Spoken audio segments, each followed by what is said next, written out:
Hi everybody, I'm Ron Cantor and you're watching Out of Zion on God TV. Right behind me is the ancient city of Jerusalem, and I want to continue in the little mini-series that we're doing on the names of several New Testament figures. It's based on a novel that I wrote called Identity Theft, How Jesus Was Robbed of His Jewishness. And again, it's not that we are obsessing over minor details, but that we want to see the gospel presented to Jewish people as it was in the first century, a Jewish message about a Jewish Messiah. That brings us to James, the brother of Yeshua. Truth be told, no one ever called him James. In fact, there was no native-born Israelite named James in the first century. His name was Jacob or Yaakov. And simply put, James is not a Jewish name. And Yaakov or Jacob is in fact the name of our forefather. In just about every other translation of the Bible, Hungarian, German, French, his name is correctly translated as the equivalent of Yaakov, but in the English Bible, he is called James. Some have assumed that it was because of King James, when he authorized his English translation, that he had something to do with it. It's a good theory, but actually the truth is that James and Jacob in Latin sound very much alike. Icamus and Icabus. It was just a linguistic corruption or confusion. Nevertheless, it has been a costly one. The problem, once again, with the mistranslation of Jacob is that it lessens the perception of the New Covenant as a Jewish document.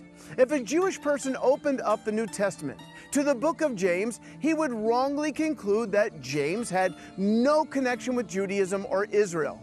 However, if the book, which was addressed to the 12 tribes of Israel scattered abroad, was properly entitled Jacob, his reaction would be just the opposite. He would instantly recognize that Jacob or James is Jewish.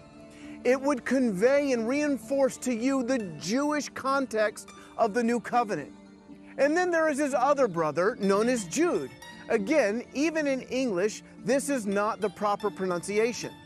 When I think of Jude, I think of the Beatles, seriously.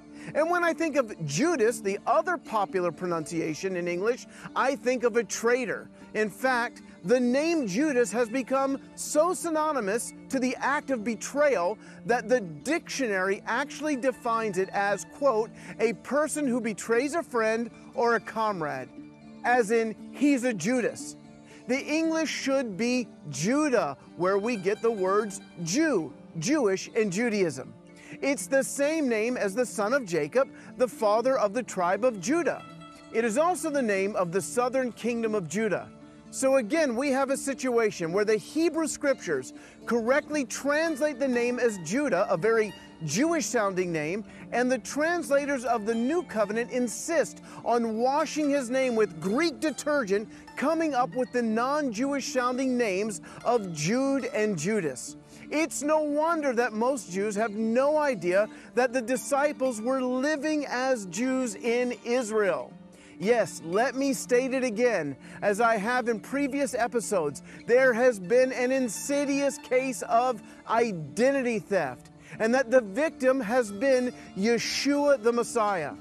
It would be one thing if Jewish people were stumbling over the message of the gospel, but how sad it is that we have added additional stumbling blocks by stripping the New Covenant of its Jewish flavor to the point that most Jews see the New Covenant as something literally and completely foreign.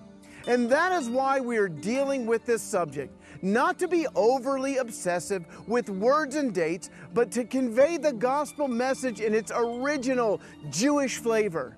Let's ask God to open up the eyes of Jewish people here in Israel and around the world. Alpha, Omega.